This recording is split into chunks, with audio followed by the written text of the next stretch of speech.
Hello दोस्तों, अस्सलाम वालेकुम। Welcome to my channel Pakistani shocking reaction. दोस्तों, मेरा नाम अली हैदर है और मैं पाकिस्तान से हूँ। तो दोस्तों, अभी हम देखेंगे गुरु द्रोणाचार्य का वध। Shri Krishna and Guru Dronacharya, beautiful motivational talking. तो गुरु द्रोणाचार्य का वध भी होता है शायद, और श्री कृष्णा और गुरु द्रोणाचार्य के बीच में कुछ बातचीत भी होती है। तो देखते हैं कि आखिर क्या बातचीत होती है और मतलब किस तरह उनका वध होता है। गुरु मतलब वो शायद पांडवों के और जो भी है सबके गुरु हैं, जिन्होंने उनको ये सिखाया था शस्त्र चलाना। तो देखते हैं कि आज मतलब क्या होता है और श्री कृष्णा उनको क्या बताते हैं। तो वीडियो स्टार्ट करने से पहले आपसे एक ही रिक्वेस्ट है, अगर मेरे इस चैनल को सब्सक्राइब नहीं किया तो प्लीज़ सब्सक्राइब कर लें। तो चलिए वीडियो स्टार्ट करते हैं। शस्त्र उठाने से पूर्व मेरे एक प्रश्न पर चिंतन अवश्य कीजिए। यदि मैं आपसे कहूं जो अश्वत्थामा मरा है वो वास्तव में आपका पुत्र नहीं, एक हाथी, तो क्या आपका जीवन आपको पुनः मधुर प्रतीत होने लगेगा? क्या आपका हृदय फिर से करुणा से भर जाएगा? यथार्थ कह रहे हैं वासुदेव, वास्तव में मेरे पुत्र की मृत्यु नहीं हुई।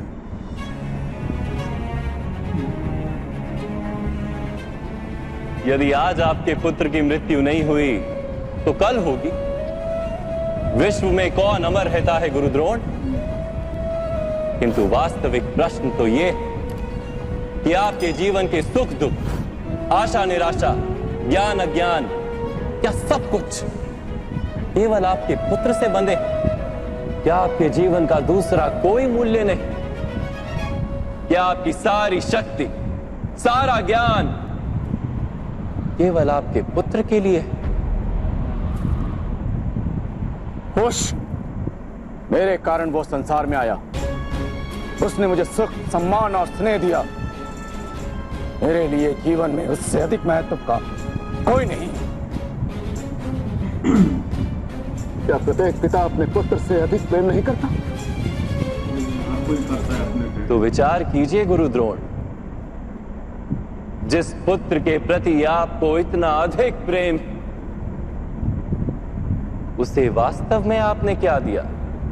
संपत्ति दी, सुख दिए, राज्य दिया, संस्कार दिए, विद्या दी, धर्म का ज्ञान दिया गुरुदेव। क्या आप उसे कुछ भी ऐसा दे पाए जिससे उसे आपके रक्षा की आवश्यकता ही ना हो?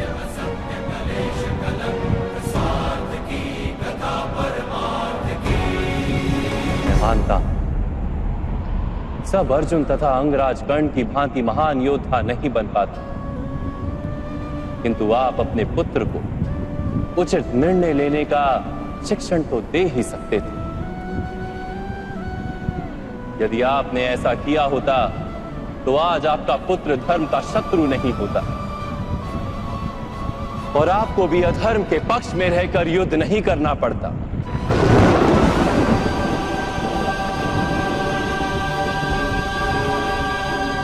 मैं अपने पुत्र अश्वत्थामा को सारे सुख देने की इच्छा रखता था वासुदेव। मेरे पुत्र अश्वत्थामा के प्रति मेरे मन में प्रेम के कारण प्रेम तो उन्नति देता है, उचित अनुचित का ज्ञान देता है गुरुदेव। प्रेम होता तो आप भी अधर्म से नहीं बंधते और आपका पुत्र भी अधर्म से छूट जाता। वास्तव में ये प्रेम नहीं, आपके मन का मोह है। प्रेम और मोह के बीच क्या भेद होता है, क्या आपने कभी विचार किया है?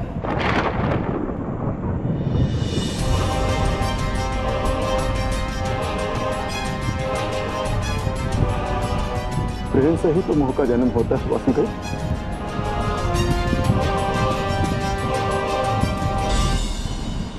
नहीं,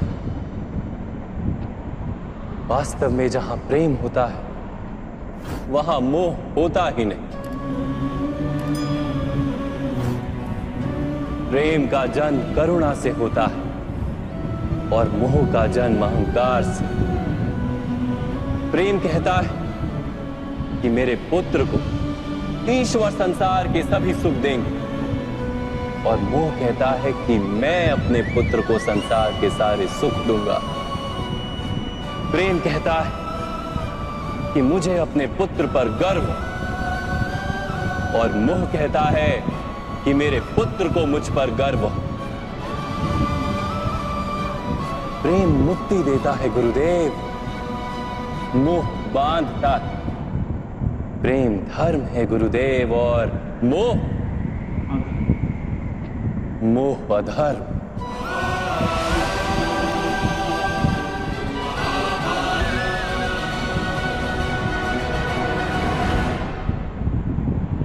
आपने अपने पुत्र को आटे का घोल पीते देख अपनी साधना भंग कर दी थी। उसके स्थान पर अपने पुत्र को आटे के घोल से संतोष मानने की शिक्षा दी होती। अपनी साधना भंग करने के स्थान पर उसे संघर्ष करके कुछ प्राप्त करने का शिक्षण दिया होता, तो क्या आज आपकी स्थिति कुछ भिन्न नहीं होती?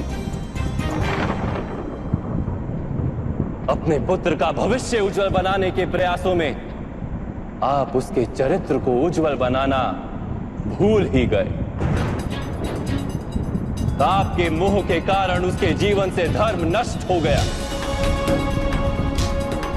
लोभ, भय और लालसा का शिक्षण दिया आपने उसे,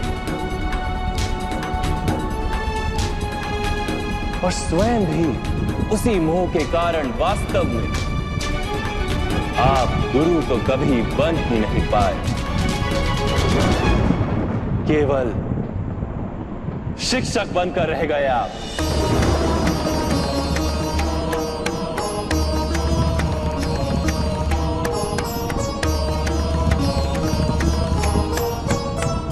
ऐसा क्यों कह रहे हैं वासुदेव? मैंने तो अपने संपूर्ण जीवन में अपने सारे शिष्यों को संपूर्ण निष्ठा से उत्तम बनाने का प्रयास किया है। गुरु वो होता है जो विद्या का दान देता है, विद्या का व्यापार नहीं करता। इसीलिए गुरु को अपने शिष्यों से दक्षिणा की आशा होती है, मूल्य की नहीं। किंतु आपने अपने अमूल्य ज्ञान का मूल्य निश्चित कर दिया। अपने ज्ञान के बदले में अपने शिष्यों से प्रतिशोध मांगकर आपने न केवल अपने जीवन में विष घोल दिया, अपितु अपने शिष्यों के जीवन में भी विष घोल दिया।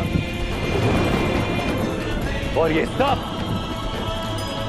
आपके मोह और अहंकार के कारण हुआ।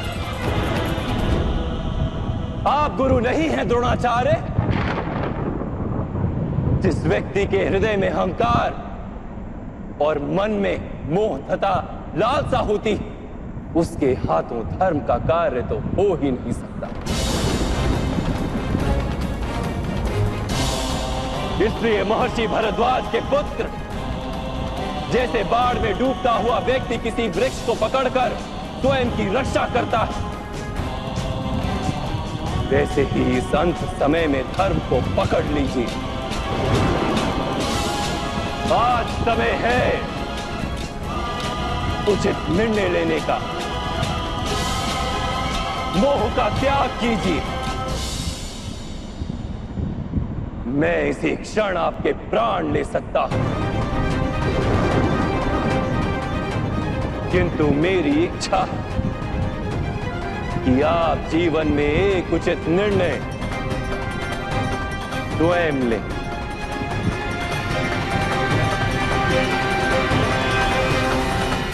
यथार्थ कह रहे हैं आप। मेरा ही दोष था कि मेरे पुत्र अश्वत्थामा को दंड प्राप्त हुआ।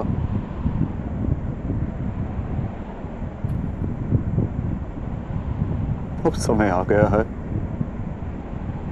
कि मुझे भी दंड प्राप्त हो।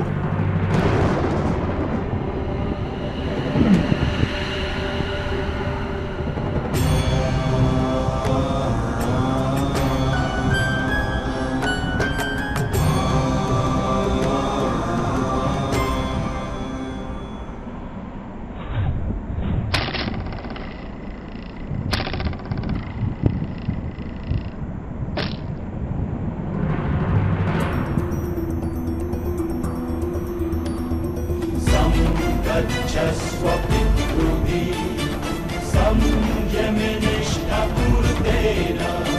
परमेको मन्दित्वा यावत्रं पुनरस्तमेहि सं गच्छस्व तन्वा सुवर्चा। मैं स्वीकार करने को सज्ज हूं।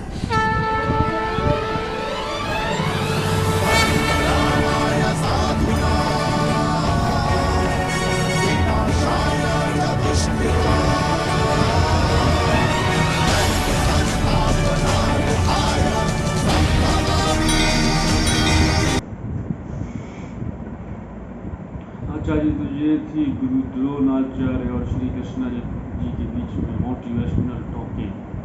तो श्री कृष्ण जी ने जो भी बातें गुरु द्रोणाचार्य को बताई एकदम मतलब 100% ट्रू थी। सही कहा उन्होंने कि प्रेम और मोह में इंसान अंधा हो जाता है। प्रेम इंसान को सिखाता है कि दूसरों का भला हो, मोह सिर्फ अहंकार, गुरूर यानी मतलब खुद को ही सब कुछ समझना। और उनके बेटे के बारे में भी बता रहे थे कि उनको अपने बेटे को कुछ नहीं सिखाया, बस उसको वो कह रहे थे मैंने अपने बेटे को सब कुछ दिया है, सुख दिया, हर सुख दिया है। लेकिन और वो भी कह रहे, ये भी कह रहे थे कि विद्या का जो उनके पास नॉलेज है उन्होंने उसका व्यापार किया, मतलब बिजनेस किया है, एक गुरु की तरह रही। तो आखिर में उनको एहसास हुआ कि हाँ मुझसे गलत हुआ है, तो वो नीचे झुके और कहा कि मुझे भी अपने बेटे की तरह सजा दीजिए, दंड दीजिए। वाकई यार एकदम मोटिवेशनल स्पीकिंग टॉकिंग थी। अगर आपको ये वीडियो अच्छा लगा तो प्लीज़ इसको लाइक करें, शेयर करें, चैनल को सब्सक्राइब करें और वीडियो को शेयर करें अपने दोस्तों के साथ, ताकि उनको पता चले कि प्रेम और मोह में क्या डिफरेंस है। तो मिलते हैं अगली वीडियो में, तब तक के लिए अल्लाह हाफ़िज़। Thank you.